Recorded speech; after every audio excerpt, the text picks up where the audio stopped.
Price God. இன்றைய தியானம் நீதிமொழிகள் 13ஆம் அதிகாரம் 11 முதல் 25 வரை.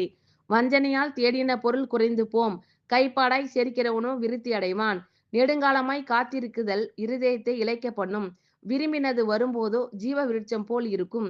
திருவசனத்தை அவமதிக்கிறவன் நாசமடைவான், கற்பனைக்கு பயப்படுகிறவனோ பலனடைவான்.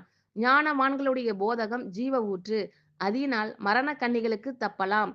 நற்புத்தி தயையை உண்டாக்கும், துரோகிகளுடைய வழியோ கரடு முரடானது. விவேகியானவன் அறிவோடு நடந்து கொள்கிறான், மூடனோ தன் மூடத்தனத்தை வெளிப்படுத்துகிறான். துரோகமுள்ள தூதன் தீதிலே விழுவான், உண்மையுள்ள ஸ்தானாபதியோ ஔஷதம். புத்திமதிகளை தள்ளுகிறவன் தரித்திரத்தையும் லச்சையையும் அடைவான், கடிந்து கொள்ளுதலை கவனித்து நடக்கிறவனோ கனமடைவான். வாஞ்சை நிறைவேறுவது ஆத்மாவுக்கு இனிது, தீமையை விட்டு விலகுவது மூடருக்கு அருவருப்பு. ஞானிகளோடே சஞ்சரிக்கிறவன் ஞானமடைவான், மூடருக்கு தோழனோ நாசமடைவான். பாவிகளை தீவினை தொடரும், நீதிமான்களுக்கோ நன்மை பலனாக வரும்.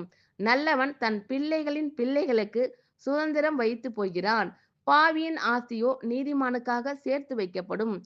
ஏழைகளின் வயல் மிகுதியான ஆகாரத்தை விளைவிக்கும், நியாயம் கிடையாமல் கெட்டு போகிறவர்களும் உண்டு. பிரம்பை கையாடாதவன் தன் மகனை பகைக்கிறான், அவன் மேல் அன்பாய் இருக்கிறவனோ அவனை ஏற்கனவே தண்டிக்கிறான்.